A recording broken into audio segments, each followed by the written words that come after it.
Hi guys, today I'll be talking about Central Processing Unit, Intel CPU. I'm gonna be explaining these funny looking characters that you see here. What are the importance of knowing these characters, and it can also help you when buying a new PC or you want to upgrade your CPU for a better performance, So I broke this down into 4 parts, of which is the I series, the generation, the SKU, and the suffix. Everything that you see here is actually important. It's very important if you want a high performing CPU. If you want to upgrade or if you want to buy a new laptop, watch this video. So I series.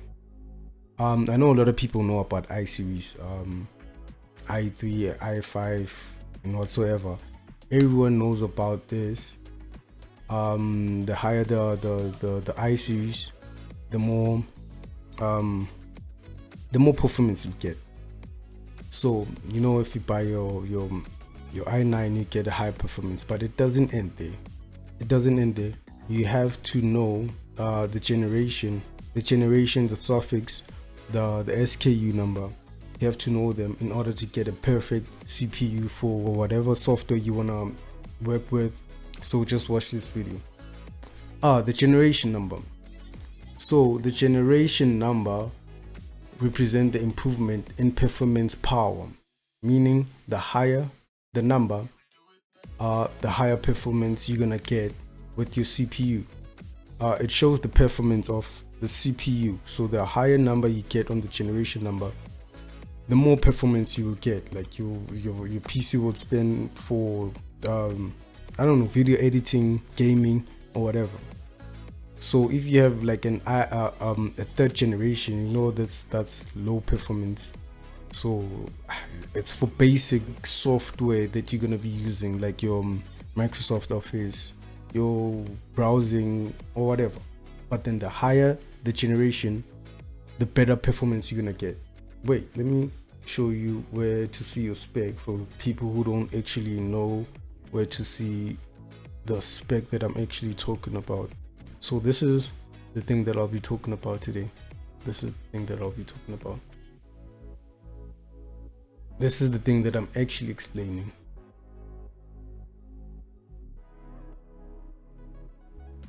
So yeah, the higher the generation number, the better performance you're gonna get on your CPU.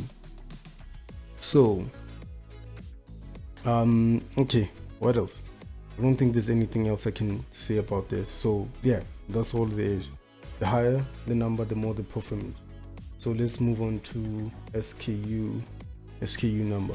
SKU, stock keeping unit. SKU number provides information about the processor's performance or capabilities within the generation. So you can have the highest generation, but with the lowest SKU number. Still doesn't make your PC, your CPU to be that powerful, because it doesn't have enough cores to actually process whatever you want to process. For example, if you a video editor, so whenever you want to render your video, you're gonna need much more power for it to actually render as quick enough. So the more cores you have, the more power you have. So the if the number is actually high, the number of the SKU, if it's actually high, the more faster your PC is actually gonna be.